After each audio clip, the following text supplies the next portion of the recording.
Eli Ward had always been the kind of man people in Willow Creek described with a nod rather than words. Quiet, steady, hard-working, the sort of rancher who rose before sunrise, handled his chores without complaint, and spoke only when he had something worth saying. People trusted him, even if they didn't know him well. But Eli's silence didn't mean he didn't notice things. He noticed everything. That morning, the wind carried the smell of fresh hay as Eli returned from checking the horses. The sun was still low, brushing gold light across the wooden porch. He was wiping dust from his gloves when he saw Mara, his young maid, stepping out of the kitchen door with a bucket of water. At first, he didn't think much of it. Mara was always moving around early, but then he caught the uneven rhythm of her steps. A tiny hitch, a hesitation, a limp.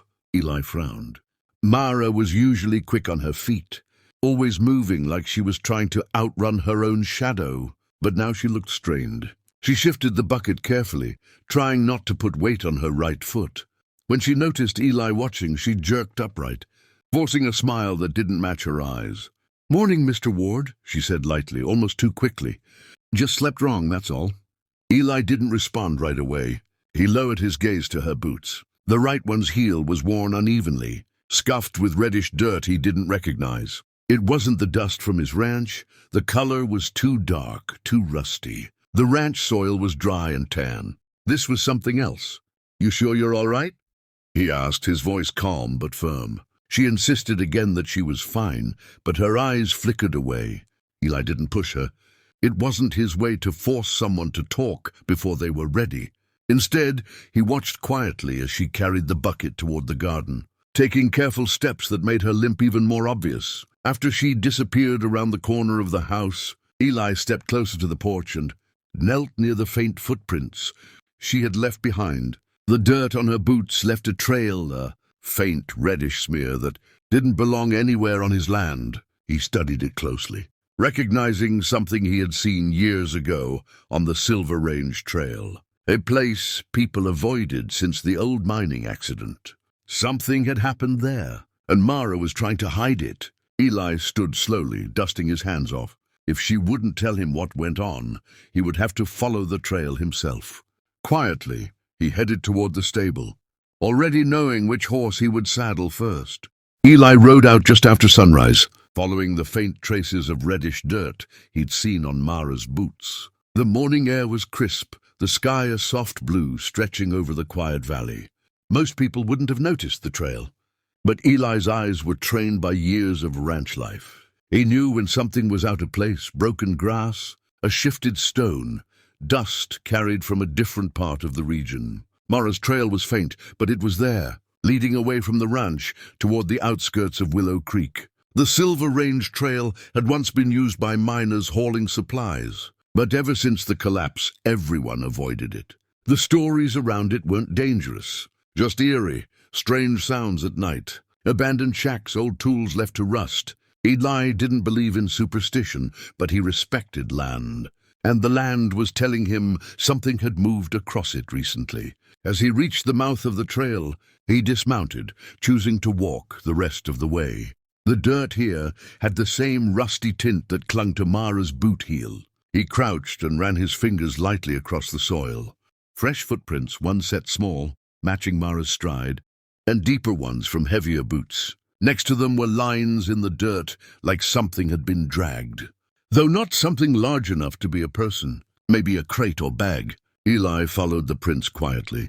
The air shifted, carrying a faint metallic smell that reminded him of the old mine entrances. Birds were silent. A feeling settled in his stomach.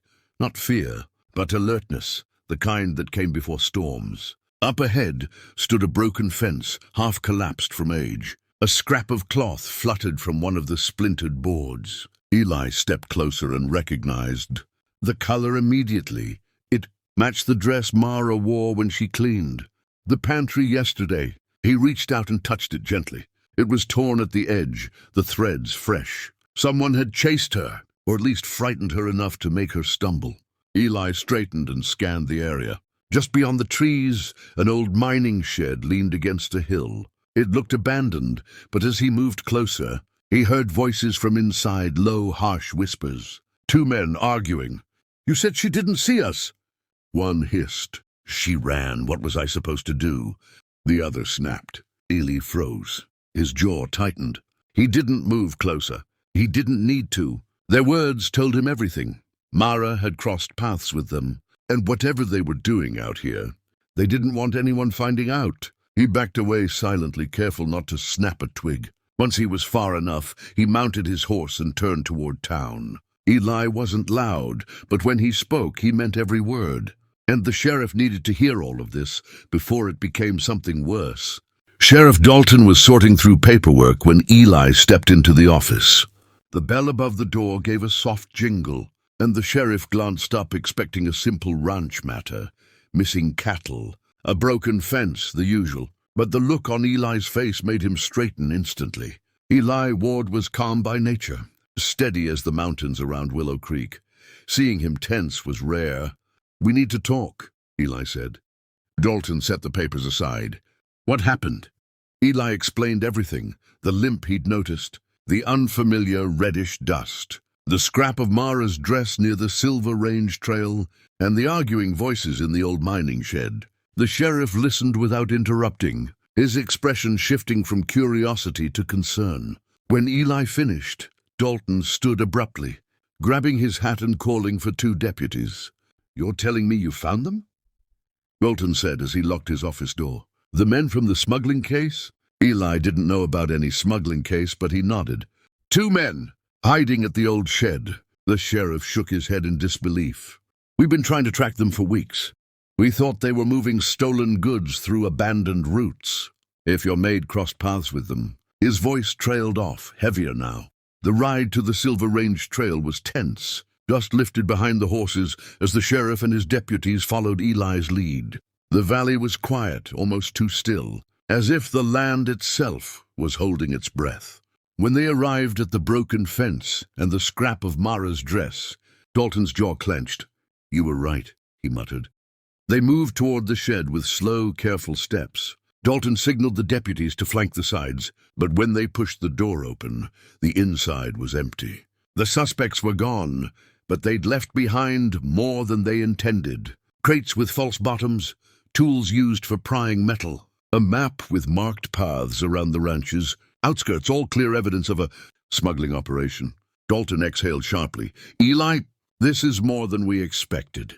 You just exposed their whole route." Back at the ranch, Mara waited on the porch, her ankle bandaged. When she saw Eli return with the sheriff, she looked embarrassed but relieved. After a moment of quiet, she explained everything.